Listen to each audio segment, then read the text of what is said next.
Wabarakatuh.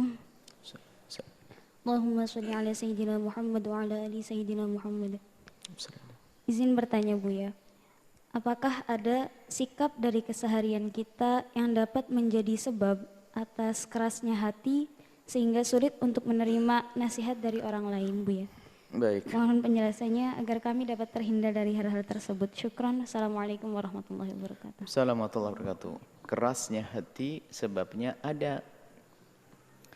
Di antaranya adalah kemaksiatan yang terus-menerus yang dilakukan seorang hamba tidak segera dihapus dengan permohonan ampun. Nabi yang menjelaskan dalam satu riwayat, tu'radul fitnatu 'alal qulubi kal hasiri 'udan 'uda. Hati itu semula adalah mata hati. Kita sering menyebut dengan istilah mata hati.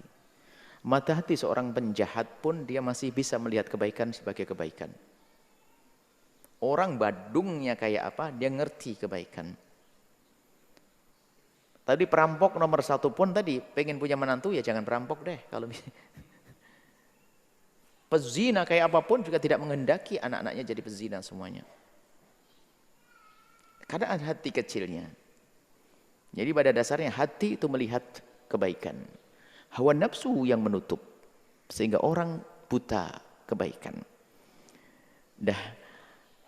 Yang menjadikan hati itu gelap namanya maksiat.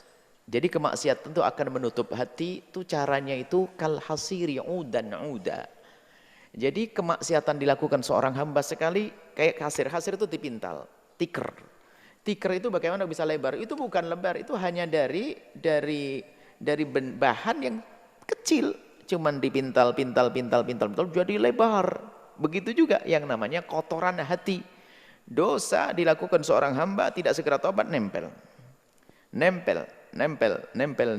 menjadi gelap. Kalau sudah gelap hati makanya keras hatinya.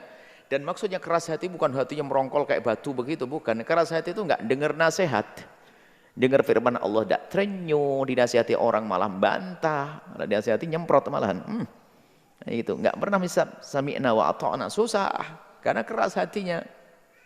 Kalau diingatkan ulama malah melawan, keras hati. Nah, jadi sebabnya diantara adalah kemaksiatan. Maka pandai-pandailah kita memohon ampun kepada Allah. Dan sadari bahwasanya setiap langkah kita ini kadang diwarnai dengan kemaksiatan dalam langkah kita. Biarpun menuju ke tempat yang baik pun kadang maksiat pun kita bawa. Misalnya pergi ke masjid, niatnya benar karena Allah. Cuman karena kita punya mata, ternyata di jalan kita melihat sebuah kemaksiatan. Masuklah wilayah maksiat. Kemudian kalau kita tidak segera menyadari, menyesal, kemudian istighfar, maka akan nempel di hati menjadi gelap. Terus. Makanya kefasikan itu bukan serta-merta dosa gede, bukan zina saja, bukan mabuk saja, bukan. Akan tapi bisa dosa-dosa kecil. Isral, terus-menerus dalam shaghair, dosa-dosa kecil. Dosa kecil yang diremehkan akan menjadi gunung dosa. Jadi gede juga. Maka ini yang pertama adalah masalah dosa. Kemudian nanti disebutkan juga para ulama agar hati tidak keras itu ya, kalau tertawa dibatasi jangan, tertawa ngakak itu juga ngeraskan hati. Makan banyak, makannya kalau tidak full tank itu nggak bisa, harus full tank kalau makan itu bisa menjadikan keras hati.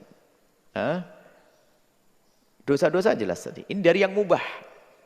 Tertawa kan bukan sebuah yang haram tertawa, tapi kalau tertawanya ngekek-ngekek terus, wah keras hatinya.